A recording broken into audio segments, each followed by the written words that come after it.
Was tust du denn? Du, Rätsel machen. Rätseln? Ja, Rätseln tue ich gern. Rätseln? Ah, das mach ich gern. Aha. Weißt du, da bleibst du da geistig, Hm. dass da nichts ist, dass du fit. Bin ich gut. Bin ich ehrlich gesagt, bin ich Fluss durch München, ja. Isar. Was fehlt uns denn noch da? Großvater. Großvater? Großvater, ja. Hans! Nein, das sind 3 Buchstaben. Schreib nein, Hans! Du Hans! Ja, wenn's 3 Buchstaben, wer soll in der Hans reinschreiben? Ja, das weiß ich nicht, wenn der Hans heißt! Ja, aber wenn's 3 Buchstaben, dann schreibt man es halt anders Ja, wahrscheinlich. dann.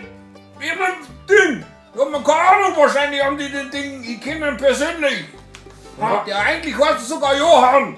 Der Johann passt da zweimal nicht rein, das Ding da. Ja, dann schreibt euch ja da unten, schreibt euch da rein. Ah, da gehen sie. Ja, schreibt nein. Johann. Ja. Han. Mit 2 N. 2 Scharfen. Ja. Mm.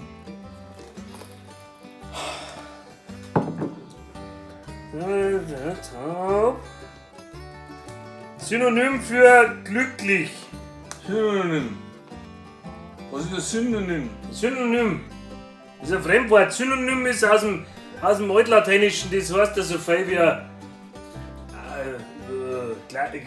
ähnlich, gleich. Wie war die Frage? Synonym für glücklich. Glücklich.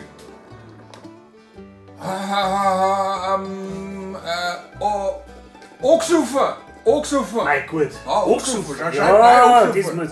Schreib nein. Ochsufer. Ich muss einen Kastel dazu machen, aber das ist Ja, gut. ja. Dieser Ding. Ja. So.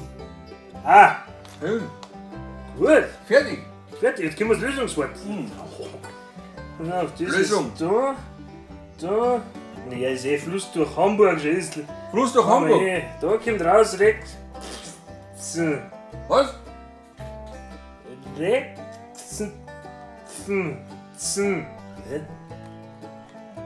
Also wahrscheinlich ein Nebenfluss. Also so ein kleiner Mann. Ah ja. Alle. Ja, wahrscheinlich. Das schickt man eh, oder? Ja, ja.